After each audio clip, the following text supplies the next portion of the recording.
최근 인터넷이나 소셜미디어에서 나르시시스트라는 단어를 얼마나 자주 보셨나요? 연인과 다툰 뒤에 혹은 직장 상사에게 상처받은 날, 우리는 무심코 검색창에 나르시시스트 특징, 가스라이팅 구별법 같은 키워드를 입력하곤 합니다.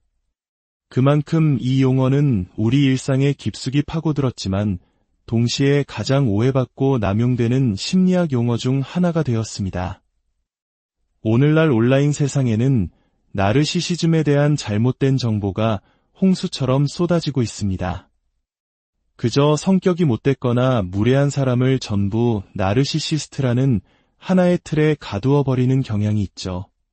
이러한 정보들은 때로는 흥미롭고 자극적이지만 자칫하면 우리 자신과 주변 사람들을 잘못된 렌즈로 바라보게 만드는 위험을 안고 있습니다.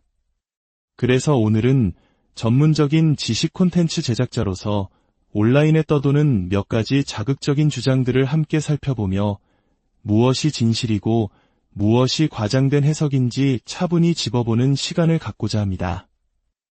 이 이야기가 여러분의 마음에 작은 등불이 되어 복잡한 인간관계 속에서 길을 잃지 않도록 돕기를 바랍니다.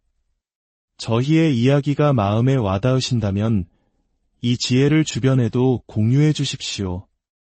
여러분의 구독과 좋아요는 저희가 더 깊이 있고 올바른 정보를 나누는데 큰 힘이 됩니다. 첫 번째로 살펴볼 영상은 매우 특정한 행동 하나를 나르시시스트에게 학대받은 생존자의 증거라고 주장합니다.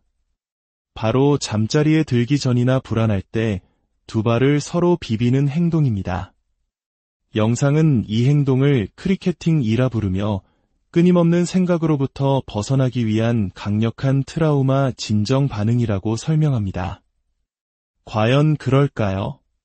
네, 이 행동은 때로 크리케팅 또는 스티밍이라 불리는 자기 자극 행동의 일종일 수 있습니다.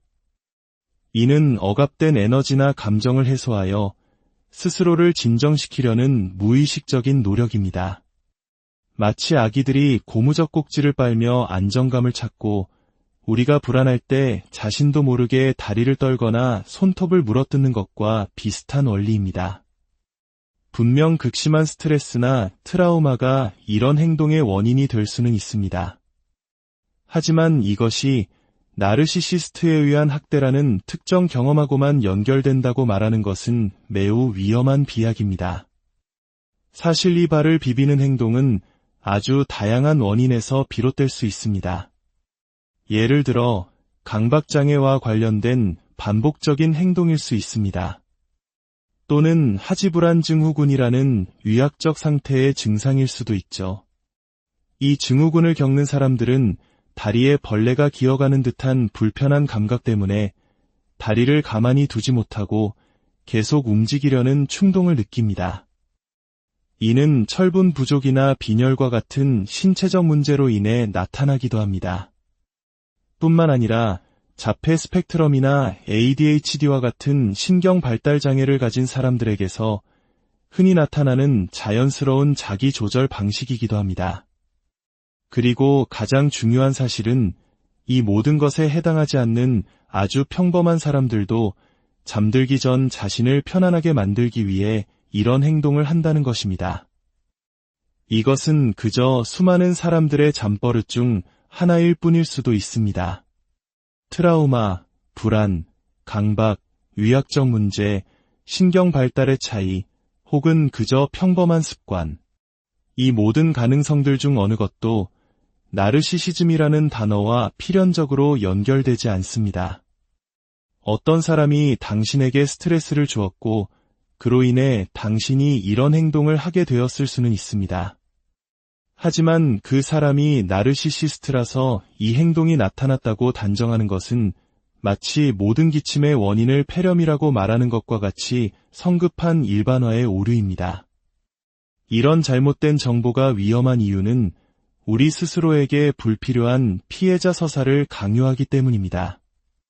누군가 이 영상을 보고 나도 밤에 발을 비비는데? 그럼 나도 나르시시스트에게 학대당한 거였구나. 내 인생의 나르시시스트는 누구였을까? 라며 과거의 기억을 억지로 헤집게 될 수도 있습니다. 잊지도 않은 가해자를 찾아내고 평범했던 관계를 의심의 눈으로 보게 만드는 것이죠. 모든 길을 나르시시즘으로 모든 나를 피해자로 기결시키는 이런 콘텐츠는 결국 우리를 치유가 아닌 혼란으로 이끌 뿐입니다. 자, 이번에는 정반대의 주장을 하는 영상을 살펴보겠습니다. 이 영상은 아주 사소하고 일상적인 습관 몇 가지를 나르시시스트의 특징으로 규정합니다. 예를 들어 주방 찬장문을 살짝 열어두는 것, 물병 뚜껑을 꽉 닫지 않는 것, 한 번 쓴 휴지를 버리지 않고 옆에 두는 것 같은 행동들 말입니다.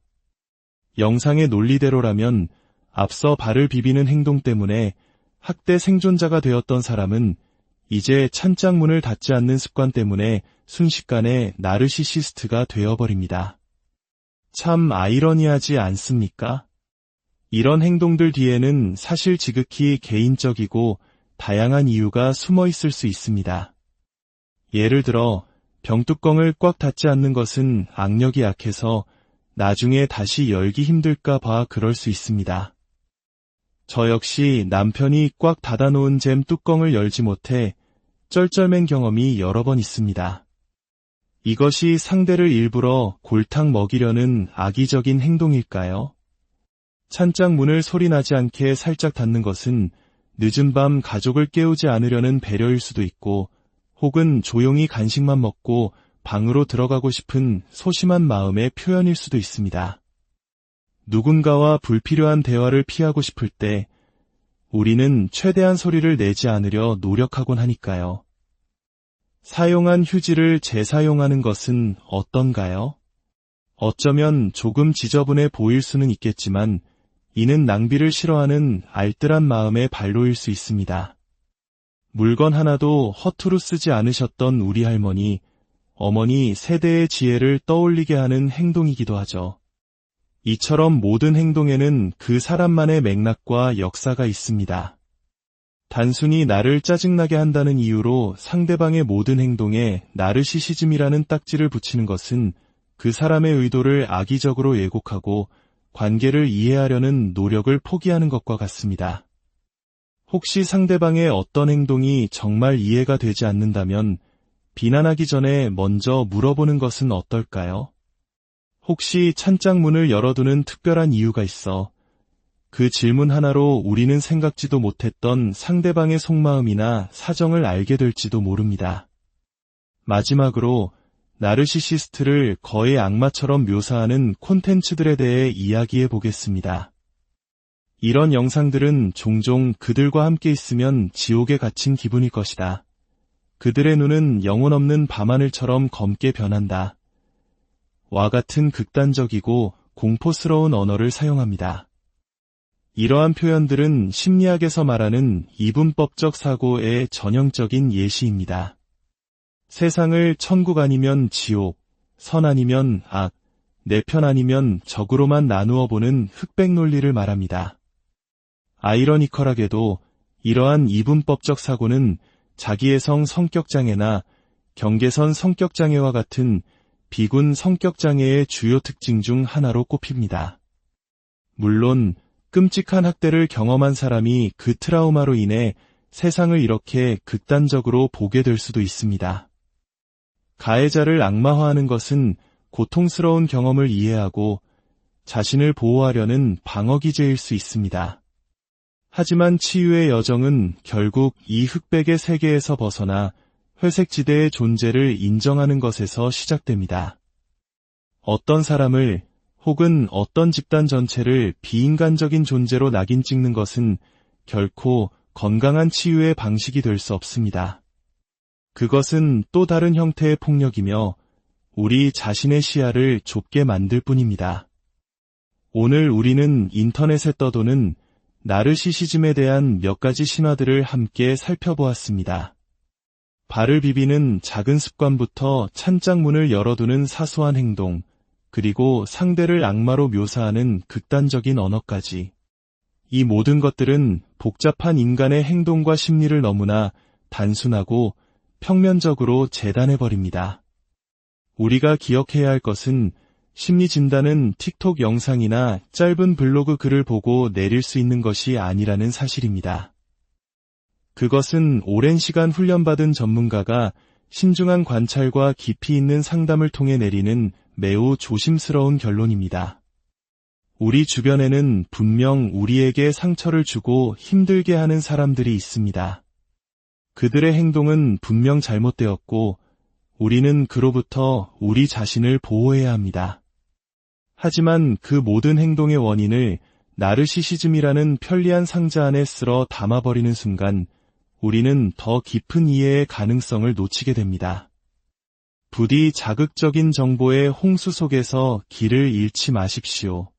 사람을 하나의 딱지로 규정하기 전에 그 사람의 행동 이면에 있는 복잡한 맥락을 헤아리려는 노력을 멈추지 마십시오. 무엇보다 스스로를 섣불리 진단하고 불필요한 불안감에 가두지 마십시오. 우리 모두는 때로 이기적이고 때로 서툴며 때로 타인에게 상처를 줍니다. 그것이 불완전한 인간의 자연스러운 모습일지도 모릅니다.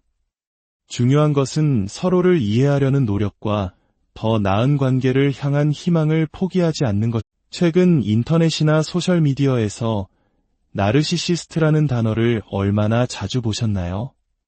연인과 다툰 뒤에 혹은 직장 상사에게 상처받은 날 우리는 무심코 검색창에 나르시시스트 특징, 가스라이팅 구별법 같은 키워드를 입력하곤 합니다. 그만큼 이 용어는 우리 일상에 깊숙이 파고들었지만 동시에 가장 오해받고 남용되는 심리학 용어 중 하나가 되었습니다. 오늘날 온라인 세상에는 나르시시즘에 대한 잘못된 정보가 홍수처럼 쏟아지고 있습니다. 그저 성격이 못됐거나 무례한 사람을 전부 나르시시스트라는 하나의 틀에 가두어버리는 경향이 있죠. 이러한 정보들은 때로는 흥미롭고 자극적이지만 자칫하면 우리 자신과 주변 사람들을 잘못된 렌즈로 바라보게 만드는 위험을 안고 있습니다. 그래서 오늘은 전문적인 지식 콘텐츠 제작자로서 온라인에 떠도는 몇 가지 자극적인 주장들을 함께 살펴보며 무엇이 진실이고 무엇이 과장된 해석인지 차분히 짚어보는 시간을 갖고자 합니다. 이 이야기가 여러분의 마음에 작은 등불이 되어 복잡한 인간관계 속에서 길을 잃지 않도록 돕기를 바랍니다. 저희의 이야기가 마음에 와닿으신다면 이 지혜를 주변에도 공유해 주십시오. 여러분의 구독과 좋아요는 저희가 더 깊이 있고 올바른 정보를 나누는데 큰 힘이 됩니다. 첫 번째로 살펴볼 영상은 매우 특정한 행동 하나를 나르시시스트에게 학대받은 생존자의 증거라고 주장합니다. 바로 잠자리에 들기 전이나 불안할 때 두 발을 서로 비비는 행동입니다. 영상은 이 행동을 크리케팅이라 부르며 끊임없는 생각으로부터 벗어나기 위한 강력한 트라우마 진정 반응이라고 설명합니다. 과연 그럴까요? 네, 이 행동은 때로 크리케팅 또는 스티밍이라 불리는 자기 자극 행동의 일종일 수 있습니다. 이는 억압된 에너지나 감정을 해소하여 스스로를 진정시키려는 무의식적인 노력입니다. 마치 아기들이 고무적 꼭지를 빨며 안정감을 찾고 우리가 불안할 때 자신도 모르게 다리를 떨거나 손톱을 물어뜯는 것과 비슷한 원리입니다. 분명 극심한 스트레스나 트라우마가 이런 행동의 원인이 될 수는 있습니다. 하지만 이것이 나르시시스트에 의한 학대라는 특정 경험하고만 연결된다고 말하는 것은 매우 위험한 비약입니다. 사실 이 발을 비비는 행동은 아주 다양한 원인에서 비롯될 수 있습니다. 예를 들어 강박장애와 관련된 반복적인 행동일 수 있습니다. 또는 하지불안 증후군이라는 위약적 상태의 증상일 수도 있죠. 이 증후군을 겪는 사람들은 다리에 벌레가 기어가는 듯한 불편한 감각 때문에 다리를 가만히 두지 못하고 계속 움직이려는 충동을 느낍니다. 이는 철분 부족이나 빈혈과 같은 신체적 문제로 인해 나타나기도 합니다. 뿐만 아니라 자폐 스펙트럼이나 ADHD와 같은 신경 발달 장애를 가진 사람들에게서 흔히 나타나는 자연스러운 자기 조절 방식이기도 합니다. 그리고 가장 중요한 사실은 이 모든 것에 해당하지 않는 아주 평범한 사람들도 잠들기 전 자신을 편안하게 만들기 위해 이런 행동을 한다는 것입니다. 이것은 그저 수많은 사람들의 잠버릇 중 하나일 뿐일 수도 있습니다. 트라우마, 불안, 강박, 위약적 문제, 신경 발달의 차이, 혹은 그저 평범한 습관. 이 모든 가능성들 중 어느 것도 나르시시즘이라는 단어와 필연적으로 연결되지 않습니다. 어떤 사람이 당신에게 스트레스를 주었고 그로 인해 당신이 이런 행동을 하게 되었을 수는 있습니다. 하지만 그 사람이 나르시시스트라서 이 행동이 나타났다고 단정하는 것은 마치 모든 기침의 원인을 폐렴이라고 말하는 것과 같이 성급한 일반화의 오류입니다. 이런 잘못된 정보가 위험한 이유는 우리 스스로에게 불필요한 피해자 서사를 강요하기 때문입니다.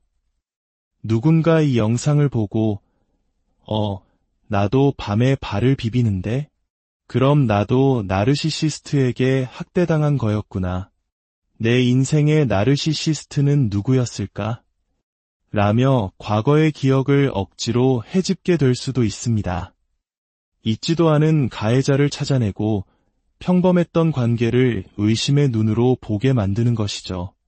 모든 길을 나르시시즘으로, 모든 나를 피해자로 기결시키는 이런 콘텐츠는 결국 우리를 치유가 아닌 혼란으로 이끌 뿐입니다.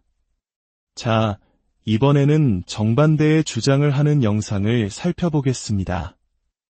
이 영상은 아주 사소하고 일상적인 습관 몇 가지를 나르시시스트의 특징으로 규정합니다. 예를 들어 주방 찬장문을 살짝 열어두는 것, 물병 뚜껑을 꽉 닫지 않는 것, 한 번 쓴 휴지를 버리지 않고 옆에 두는 것 같은 행동들 말입니다. 영상의 논리대로라면 앞서 발을 비비는 행동 때문에 학대 생존자가 되었던 사람은 이제 찬장문을 닫지 않는 습관 때문에 순식간에 나르시시스트가 되어버립니다. 참 아이러니하지 않습니까? 이런 행동들 뒤에는 사실 지극히 개인적이고 다양한 이유가 숨어 있을 수 있습니다. 예를 들어 병뚜껑을 꽉 닫지 않는 것은 악력이 약해서 나중에 다시 열기 힘들까 봐 그럴 수 있습니다. 저 역시 남편이 꽉 닫아놓은 잼 뚜껑을 열지 못해 쩔쩔맨 경험이 여러 번 있습니다. 이것이 상대를 일부러 골탕 먹이려는 악의적인 행동일까요? 찬장 문을 소리나지 않게 살짝 닫는 것은 늦은 밤 가족을 깨우지 않으려는 배려일 수도 있고, 혹은 조용히 간식만 먹고 방으로 들어가고 싶은 소심한 마음의 표현일 수도 있습니다. 누군가와 불필요한 대화를 피하고 싶을 때 우리는 최대한 소리를 내지 않으려 노력하곤 하니까요. 사용한 휴지를 재사용하는 것은 어떤가요? 어쩌면 조금 지저분해 보일 수는 있겠지만 이는 낭비를 싫어하는 알뜰한 마음의 발로일 수 있습니다. 물건 하나도 허투루 쓰지 않으셨던 우리 할머니, 어머니 세대의 지혜를 떠올리게 하는 행동이기도 하죠. 이처럼 모든 행동에는 그 사람만의 맥락과 역사가 있습니다. 단순히 나를 짜증나게 한다는 이유로 상대방의 모든 행동에 나르시시즘이라는 딱지를 붙이는 것은 그 사람의 의도를 악의적으로 왜곡하고 관계를 이해하려는 노력을 포기하는 것과 같습니다. 혹시 상대방의 어떤 행동이 정말 이해가 되지 않는다면 비난하기 전에 먼저 물어보는 것은 어떨까요? 혹시 찬장문을 열어두는 특별한 이유가 있어? 그 질문 하나로 우리는 생각지도 못했던 상대방의 속마음이나 사정을 알게 될지도 모릅니다. 마지막으로 나르시시스트를 거의 악마처럼 묘사하는 콘텐츠들에 대해 이야기해 보겠습니다. 이런 영상들은 종종 그들과 함께 있으면 지옥에 갇힌 기분일 것이다. 그들의 눈은 영혼 없는 밤하늘처럼 검게 변한다. 와 같은 극단적이고 공포스러운 언어를 사용합니다. 이러한 표현들은 심리학에서 말하는 이분법적 사고의 전형적인 예시입니다. 세상을 천국 아니면 지옥, 선 아니면 악, 내 편 아니면 적으로만 나누어 보는 흑백 논리를 말합니다. 아이러니컬하게도 이러한 이분법적 사고는 자기애성 성격장애나 경계선 성격장애와 같은 비군 성격장애의 주요 특징 중 하나로 꼽힙니다. 물론 끔찍한 학대를 경험한 사람이 그 트라우마로 인해 세상을 이렇게 극단적으로 보게 될 수도 있습니다. 가해자를 악마화하는 것은 고통스러운 경험을 이해하고 자신을 보호하려는 방어기제일 수 있습니다. 하지만 치유의 여정은 결국 이 흑백의 세계에서 벗어나 회색지대의 존재를 인정하는 것에서 시작됩니다. 어떤 사람을 혹은 어떤 집단 전체를 비인간적인 존재로 낙인 찍는 것은 결코 건강한 치유의 방식이 될 수 없습니다. 그것은 또 다른 형태의 폭력이며 우리 자신의 시야를 좁게 만들 뿐입니다. 오늘 우리는 인터넷에 떠도는 나르시시즘에 대한 몇 가지 신화들을 함께 살펴보았습니다. 발을 비비는 작은 습관부터 찬장문을 열어두는 사소한 행동, 그리고 상대를 악마로 묘사하는 극단적인 언어까지. 이 모든 것들은 복잡한 인간의 행동과 심리를 너무나 단순하고 평면적으로 재단해버립니다. 우리가 기억해야 할 것은 심리 진단은 틱톡 영상이나 짧은 블로그 글을 보고 내릴 수 있는 것이 아니라는 사실입니다. 그것은 오랜 시간 훈련받은 전문가가 신중한 관찰과 깊이 있는 상담을 통해 내리는 매우 조심스러운 결론입니다. 우리 주변에는 분명 우리에게 상처를 주고 힘들게 하는 사람들이 있습니다.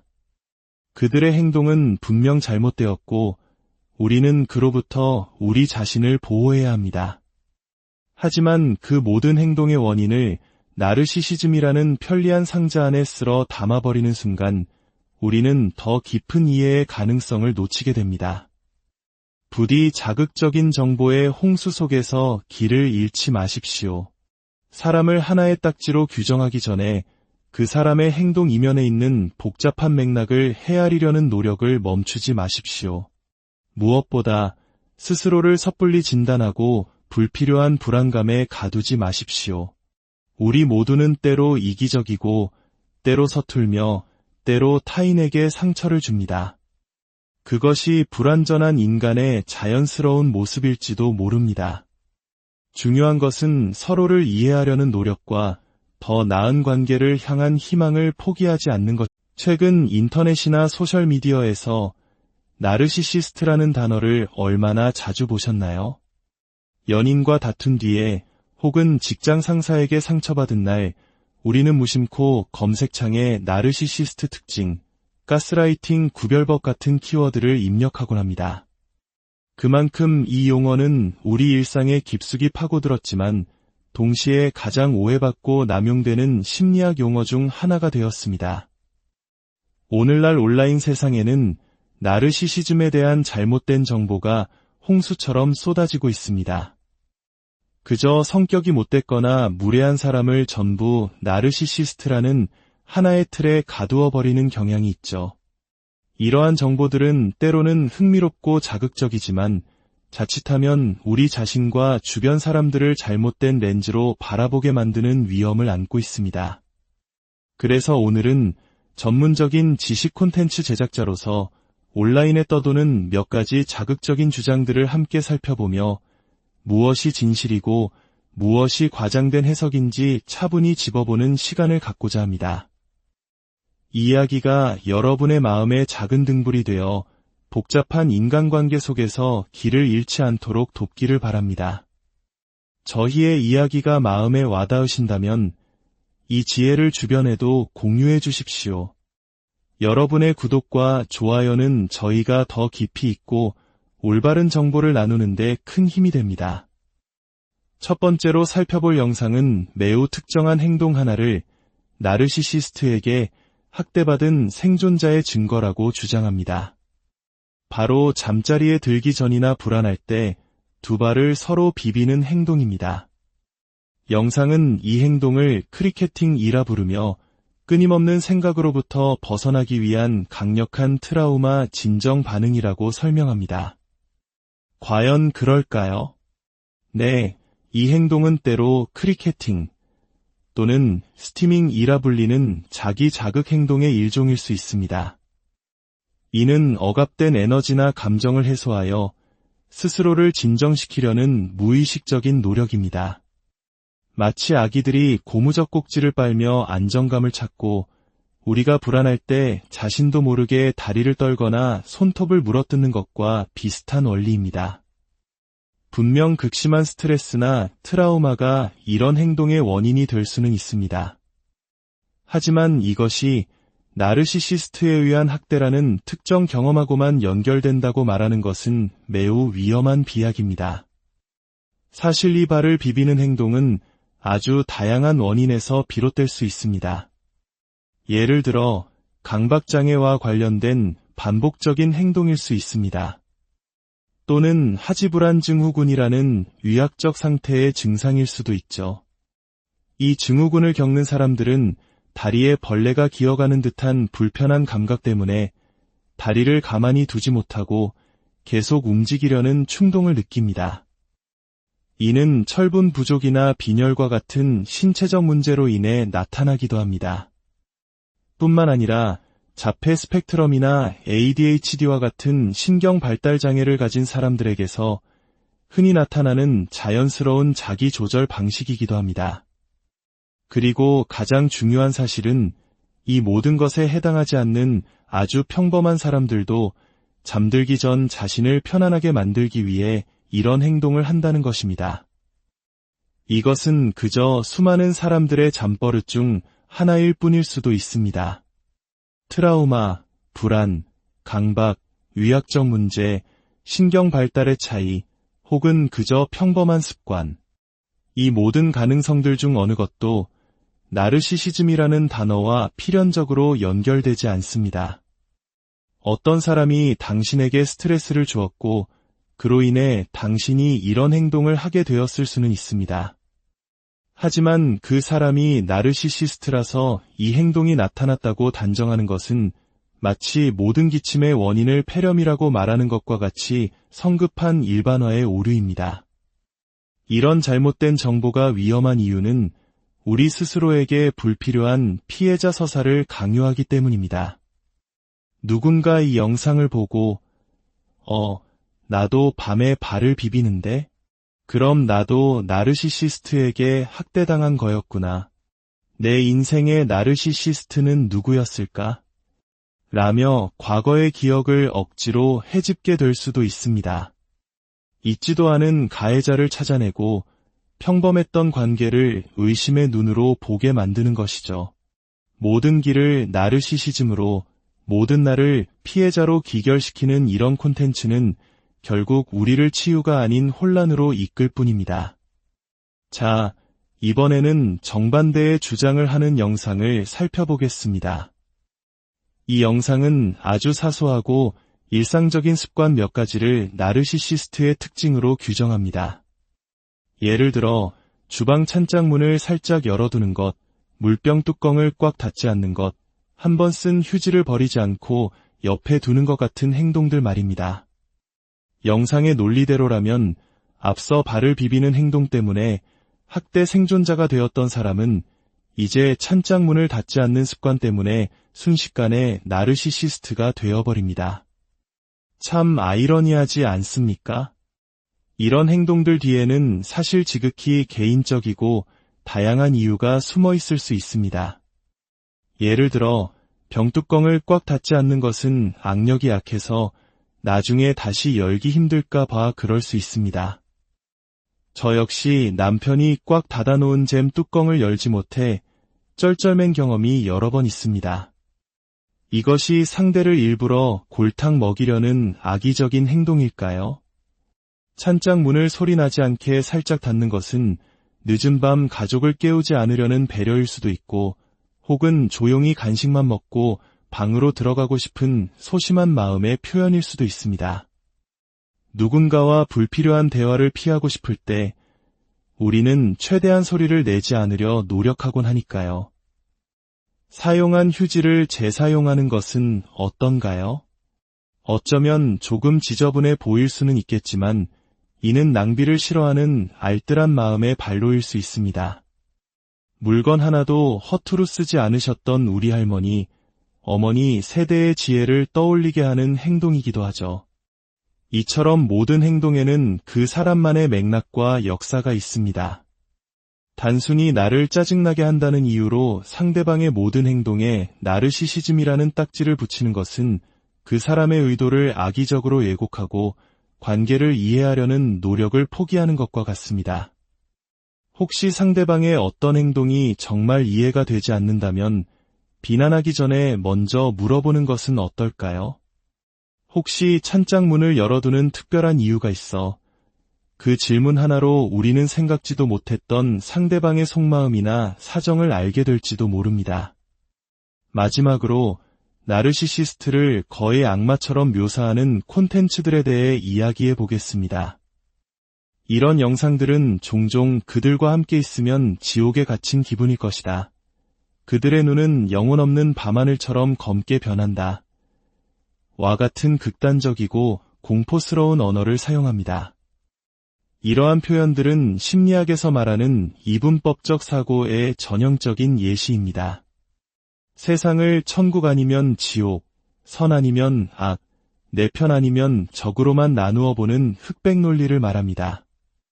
아이러니컬하게도 이러한 이분법적 사고는 자기애성 성격장애나 경계선 성격장애와 같은 비군 성격장애의 주요 특징 중 하나로 꼽힙니다. 물론 끔찍한 학대를 경험한 사람이 그 트라우마로 인해 세상을 이렇게 극단적으로 보게 될 수도 있습니다. 가해자를 악마화하는 것은 고통스러운 경험을 이해하고 자신을 보호하려는 방어기제일 수 있습니다. 하지만 치유의 여정은 결국 이 흑백의 세계에서 벗어나 회색지대의 존재를 인정하는 것에서 시작됩니다. 어떤 사람을 혹은 어떤 집단 전체를 비인간적인 존재로 낙인 찍는 것은 결코 건강한 치유의 방식이 될 수 없습니다. 그것은 또 다른 형태의 폭력이며 우리 자신의 시야를 좁게 만들 뿐입니다. 오늘 우리는 인터넷에 떠도는 나르시시즘에 대한 몇 가지 신화들을 함께 살펴보았습니다. 발을 비비는 작은 습관부터 찬장문을 열어두는 사소한 행동, 그리고 상대를 악마로 묘사하는 극단적인 언어까지. 이 모든 것들은 복잡한 인간의 행동과 심리를 너무나 단순하고 평면적으로 재단해버립니다. 우리가 기억해야 할 것은 심리 진단은 틱톡 영상이나 짧은 블로그 글을 보고 내릴 수 있는 것이 아니라는 사실입니다. 그것은 오랜 시간 훈련받은 전문가가 신중한 관찰과 깊이 있는 상담을 통해 내리는 매우 조심스러운 결론입니다. 우리 주변에는 분명 우리에게 상처를 주고 힘들게 하는 사람들이 있습니다. 그들의 행동은 분명 잘못되었고 우리는 그로부터 우리 자신을 보호해야 합니다. 하지만 그 모든 행동의 원인을 나르시시즘이라는 편리한 상자 안에 쓸어 담아버리는 순간 우리는 더 깊은 이해의 가능성을 놓치게 됩니다. 부디 자극적인 정보의 홍수 속에서 길을 잃지 마십시오. 사람을 하나의 딱지로 규정하기 전에 그 사람의 행동 이면에 있는 복잡한 맥락을 헤아리려는 노력을 멈추지 마십시오. 무엇보다 스스로를 섣불리 진단하고 불필요한 불안감에 가두지 마십시오. 우리 모두는 때로 이기적이고 때로 서툴며 때로 타인에게 상처를 줍니다. 그것이 불완전한 인간의 자연스러운 모습일지도 모릅니다. 중요한 것은 서로를 이해하려는 노력과 더 나은 관계를 향한 희망을 포기하지 않는 것. 최근 인터넷이나 소셜미디어에서 나르시시스트라는 단어를 얼마나 자주 보셨나요? 연인과 다툰 뒤에 혹은 직장 상사에게 상처받은 날 우리는 무심코 검색창에 나르시시스트 특징, 가스라이팅 구별법 같은 키워드를 입력하곤 합니다. 그만큼 이 용어는 우리 일상에 깊숙이 파고들었지만 동시에 가장 오해받고 남용되는 심리학 용어 중 하나가 되었습니다. 오늘날 온라인 세상에는 나르시시즘에 대한 잘못된 정보가 홍수처럼 쏟아지고 있습니다. 그저 성격이 못됐거나 무례한 사람을 전부 나르시시스트라는 하나의 틀에 가두어 버리는 경향이 있죠.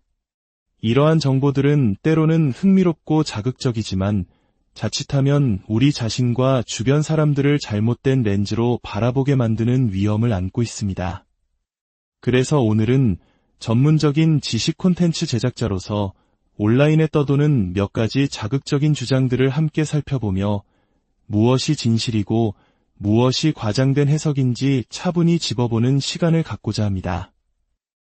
이 이야기가 여러분의 마음에 작은 등불이 되어 복잡한 인간관계 속에서 길을 잃지 않도록 돕기를 바랍니다. 저희의 이야기가 마음에 와닿으신다면 이 지혜를 주변에도 공유해 주십시오. 여러분의 구독과 좋아요는 저희가 더 깊이 있고 올바른 정보를 나누는 데 큰 힘이 됩니다.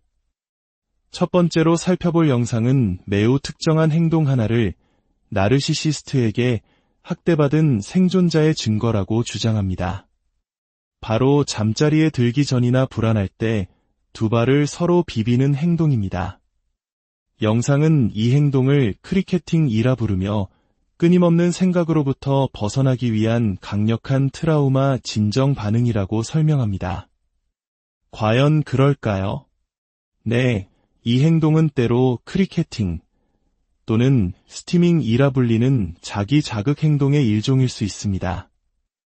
이는 억압된 에너지나 감정을 해소하여 스스로를 진정시키려는 무의식적인 노력입니다. 마치 아기들이 고무적 꼭지를 빨며 안정감을 찾고 우리가 불안할 때 자신도 모르게 다리를 떨거나 손톱을 물어뜯는 것과 비슷한 원리입니다.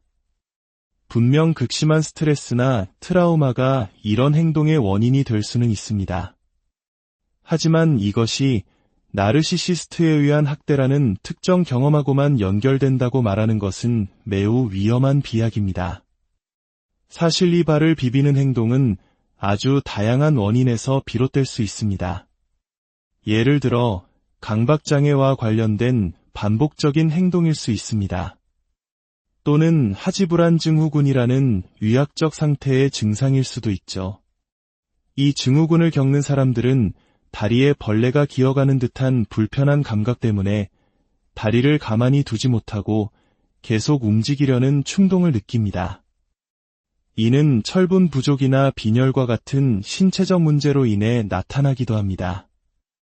뿐만 아니라 자폐 스펙트럼이나 ADHD와 같은 신경 발달 장애를 가진 사람들에게서 흔히 나타나는 자연스러운 자기 조절 방식이기도 합니다. 그리고 가장 중요한 사실은 이 모든 것에 해당하지 않는 아주 평범한 사람들도 잠들기 전 자신을 편안하게 만들기 위해 이런 행동을 한다는 것입니다. 이것은 그저 수많은 사람들의 잠버릇 중 하나일 뿐일 수도 있습니다. 트라우마, 불안, 강박, 위약적 문제, 신경 발달의 차이, 혹은 그저 평범한 습관. 이 모든 가능성들 중 어느 것도 나르시시즘이라는 단어와 필연적으로 연결되지 않습니다. 어떤 사람이 당신에게 스트레스를 주었고 그로 인해 당신이 이런 행동을 하게 되었을 수는 있습니다. 하지만 그 사람이 나르시시스트라서 이 행동이 나타났다고 단정하는 것은 마치 모든 기침의 원인을 폐렴이라고 말하는 것과 같이 성급한 일반화의 오류입니다. 이런 잘못된 정보가 위험한 이유는 우리 스스로에게 불필요한 피해자 서사를 강요하기 때문입니다. 누군가 이 영상을 보고 나도 밤에 발을 비비는데? 그럼 나도 나르시시스트에게 학대당한 거였구나. 내 인생의 나르시시스트는 누구였을까? 라며 과거의 기억을 억지로 헤집게 될 수도 있습니다. 잊지도 않은 가해자를 찾아내고 평범했던 관계를 의심의 눈으로 보게 만드는 것이죠. 모든 길을 나르시시즘으로 모든 나를 피해자로 기결시키는 이런 콘텐츠는 결국 우리를 치유가 아닌 혼란으로 이끌 뿐입니다. 자, 이번에는 정반대의 주장을 하는 영상을 살펴보겠습니다. 이 영상은 아주 사소하고 일상적인 습관 몇 가지를 나르시시스트의 특징으로 규정합니다. 예를 들어 주방 찬장문을 살짝 열어두는 것, 물병 뚜껑을 꽉 닫지 않는 것, 한 번 쓴 휴지를 버리지 않고 옆에 두는 것 같은 행동들 말입니다. 영상의 논리대로라면 앞서 발을 비비는 행동 때문에 학대 생존자가 되었던 사람은 이제 찬장문을 닫지 않는 습관 때문에 순식간에 나르시시스트가 되어버립니다. 참 아이러니하지 않습니까? 이런 행동들 뒤에는 사실 지극히 개인적이고 다양한 이유가 숨어 있을 수 있습니다. 예를 들어 병뚜껑을 꽉 닫지 않는 것은 악력이 약해서 나중에 다시 열기 힘들까 봐 그럴 수 있습니다. 저 역시 남편이 꽉 닫아놓은 잼 뚜껑을 열지 못해 쩔쩔맨 경험이 여러 번 있습니다. 이것이 상대를 일부러 골탕 먹이려는 악의적인 행동일까요? 찬장 문을 소리나지 않게 살짝 닫는 것은 늦은 밤 가족을 깨우지 않으려는 배려일 수도 있고, 혹은 조용히 간식만 먹고 방으로 들어가고 싶은 소심한 마음의 표현일 수도 있습니다. 누군가와 불필요한 대화를 피하고 싶을 때 우리는 최대한 소리를 내지 않으려 노력하곤 하니까요. 사용한 휴지를 재사용하는 것은 어떤가요? 어쩌면 조금 지저분해 보일 수는 있겠지만 이는 낭비를 싫어하는 알뜰한 마음의 발로일 수 있습니다. 물건 하나도 허투루 쓰지 않으셨던 우리 할머니, 어머니 세대의 지혜를 떠올리게 하는 행동이기도 하죠. 이처럼 모든 행동에는 그 사람만의 맥락과 역사가 있습니다. 단순히 나를 짜증나게 한다는 이유로 상대방의 모든 행동에 나르시시즘이라는 딱지를 붙이는 것은 그 사람의 의도를 악의적으로 왜곡하고 관계를 이해하려는 노력을 포기하는 것과 같습니다. 혹시 상대방의 어떤 행동이 정말 이해가 되지 않는다면 비난하기 전에 먼저 물어보는 것은 어떨까요? 혹시 찬장문을 열어두는 특별한 이유가 있어 그 질문 하나로 우리는 생각지도 못했던 상대방의 속마음이나 사정을 알게 될지도 모릅니다. 마지막으로 나르시시스트를 거의 악마처럼 묘사하는 콘텐츠들에 대해 이야기해 보겠습니다. 이런 영상들은 종종 그들과 함께 있으면 지옥에 갇힌 기분일 것이다. 그들의 눈은 영혼 없는 밤하늘처럼 검게 변한다. 와 같은 극단적이고 공포스러운 언어를 사용합니다. 이러한 표현들은 심리학에서 말하는 이분법적 사고의 전형적인 예시입니다. 세상을 천국 아니면 지옥, 선 아니면 악, 내 편 아니면 적으로만 나누어 보는 흑백 논리를 말합니다. 아이러니컬하게도 이러한 이분법적 사고는 자기애성 성격장애나 경계선 성격장애와 같은 비군 성격장애의 주요 특징 중 하나로 꼽힙니다. 물론 끔찍한 학대를 경험한 사람이 그 트라우마로 인해 세상을 이렇게 극단적으로 보게 될 수도 있습니다. 가해자를 악마화하는 것은 고통스러운 경험을 이해하고 자신을 보호하려는 방어기제일 수 있습니다. 하지만 치유의 여정은 결국 이 흑백의 세계에서 벗어나 회색지대의 존재를 인정하는 것에서 시작됩니다. 어떤 사람을 혹은 어떤 집단 전체를 비인간적인 존재로 낙인 찍는 것은 결코 건강한 치유의 방식이 될 수 없습니다. 그것은 또 다른 형태의 폭력이며 우리 자신의 시야를 좁게 만들 뿐입니다. 오늘 우리는 인터넷에 떠도는 나르시시즘에 대한 몇 가지 신화들을 함께 살펴보았습니다. 발을 비비는 작은 습관부터 찬장문을 열어두는 사소한 행동, 그리고 상대를 악마로 묘사하는 극단적인 언어까지. 이 모든 것들은 복잡한 인간의 행동과 심리를 너무나 단순하고 평면적으로 재단해버립니다. 우리가 기억해야 할 것은 심리 진단은 틱톡 영상이나 짧은 블로그 글을 보고 내릴 수 있는 것이 아니라는 사실입니다. 그것은 오랜 시간 훈련받은 전문가가 신중한 관찰과 깊이 있는 상담을 통해 내리는 매우 조심스러운 결론입니다. 우리 주변에는 분명 우리에게 상처를 주고 힘들게 하는 사람들이 있습니다. 그들의 행동은 분명 잘못되었고 우리는 그로부터 우리 자신을 보호해야 합니다. 하지만 그 모든 행동의 원인을 나르시시즘이라는 편리한 상자 안에 쓸어 담아버리는 순간 우리는 더 깊은 이해의 가능성을 놓치게 됩니다. 부디 자극적인 정보의 홍수 속에서 길을 잃지 마십시오. 사람을 하나의 딱지로 규정하기 전에 그 사람의 행동 이면에 있는 복잡한 맥락을 헤아리려는 노력을 멈추지 마십시오. 무엇보다 스스로를 섣불리 진단하고 불필요한 불안감에 가두지 마십시오. 우리 모두는 때로 이기적이고 때로 서툴며 때로 타인에게 상처를 줍니다. 그것이 불완전한 인간의 자연스러운 모습일지도 모릅니다. 중요한 것은 서로를 이해하려는 노력과 더 나은 관계를 향한 희망을 포기하지 않는 것. 최근 인터넷이나 소셜미디어에서 나르시시스트라는 단어를 얼마나 자주 보셨나요? 연인과 다툰 뒤에 혹은 직장 상사에게 상처받은 날, 우리는 무심코 검색창에 나르시시스트 특징, 가스라이팅 구별법 같은 키워드를 입력하곤 합니다.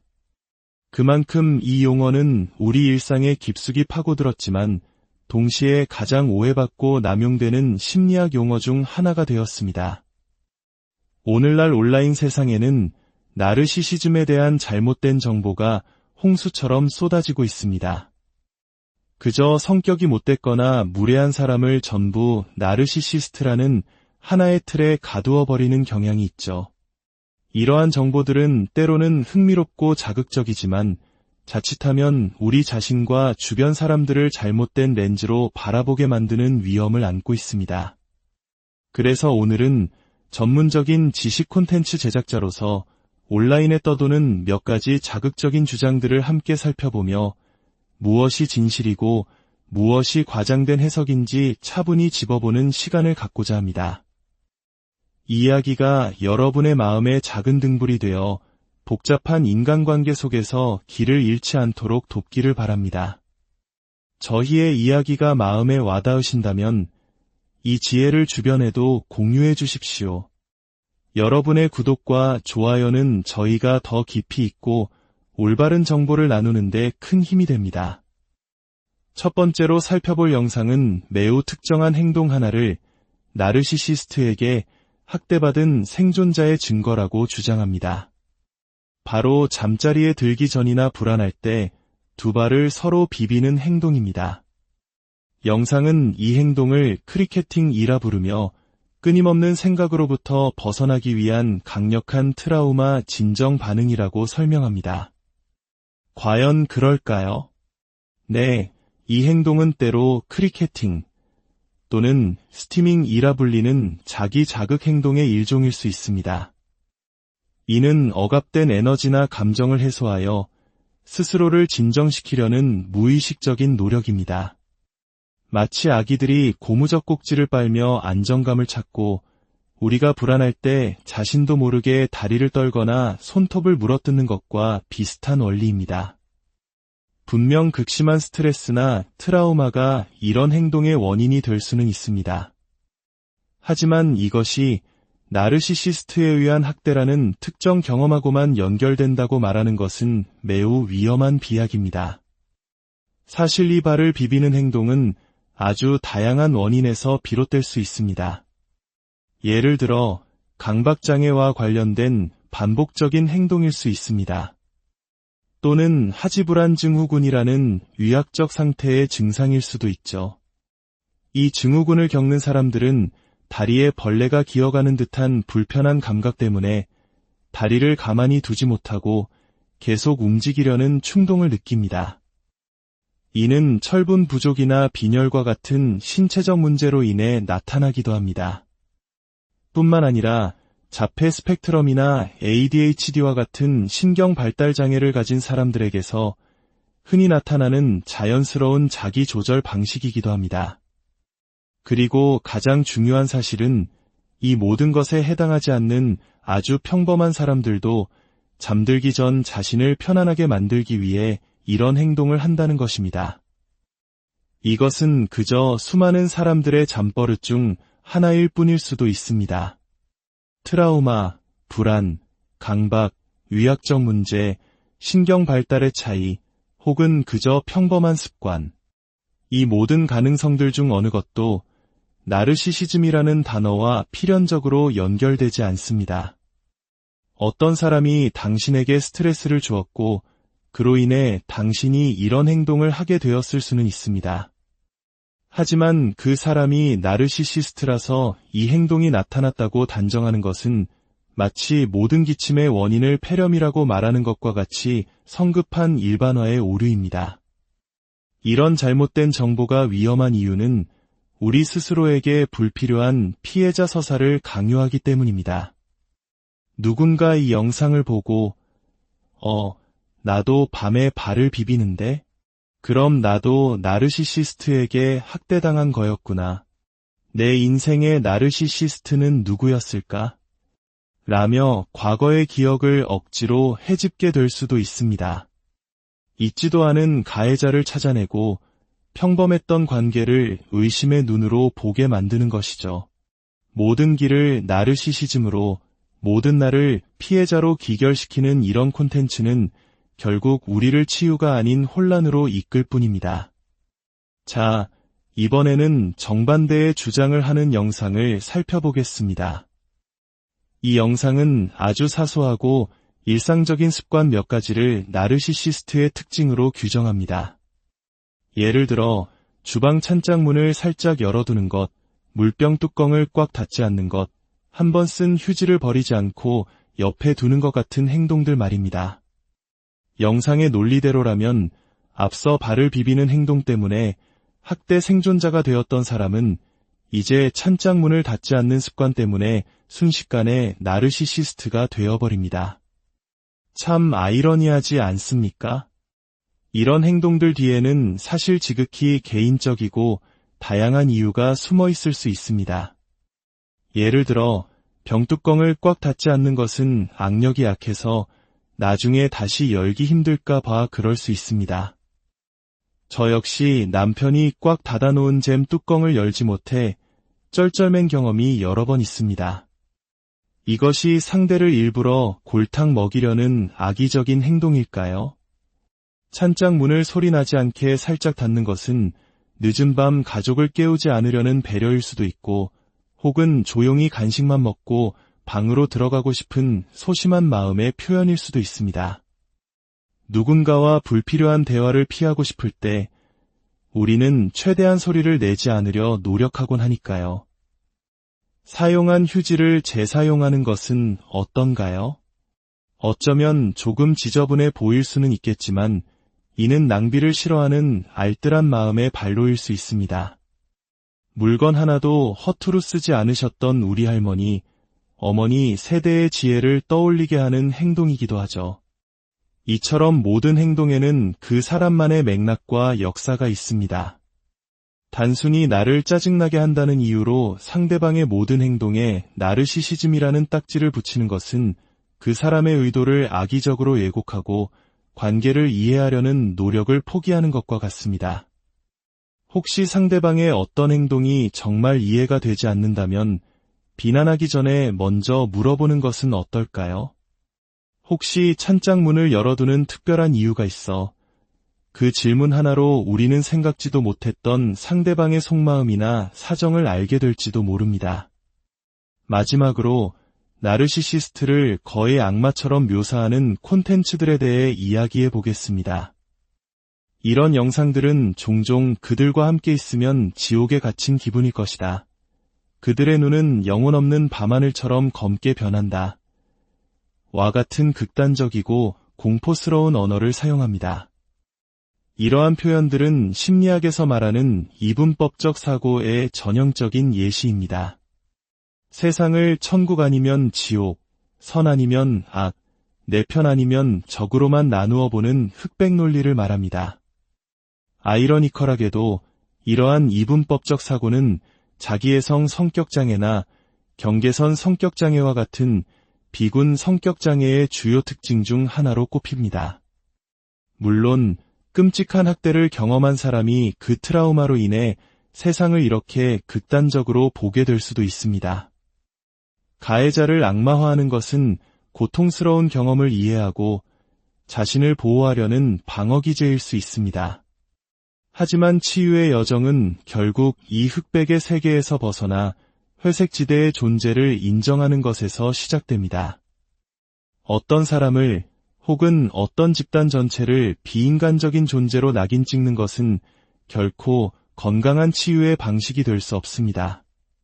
그것은 또 다른 형태의 폭력이며 우리 자신의 시야를 좁게 만들 뿐입니다. 오늘 우리는 인터넷에 떠도는 나르시시즘에 대한 몇 가지 신화들을 함께 살펴보았습니다. 발을 비비는 작은 습관부터 찬장문을 열어두는 사소한 행동, 그리고 상대를 악마로 묘사하는 극단적인 언어까지. 이 모든 것들은 복잡한 인간의 행동과 심리를 너무나 단순하고 평면적으로 재단해버립니다.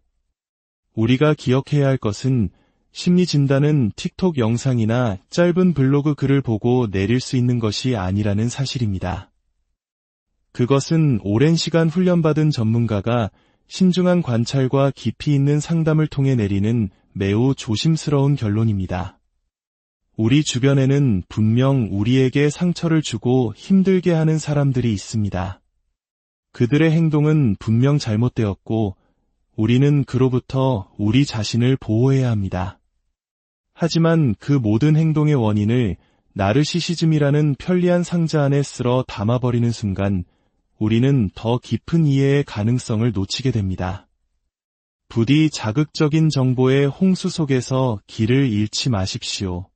사람을 하나의 딱지로 규정하기 전에 그 사람의 행동 이면에 있는 복잡한 맥락을 헤아리려는 노력을 멈추지 마십시오. 무엇보다 스스로를 섣불리 진단하고 불필요한 불안감에 가두지 마십시오. 우리 모두는 때로 이기적이고 때로 서툴며 때로 타인에게 상처를 줍니다. 그것이 불완전한 인간의 자연스러운 모습일지도 모릅니다.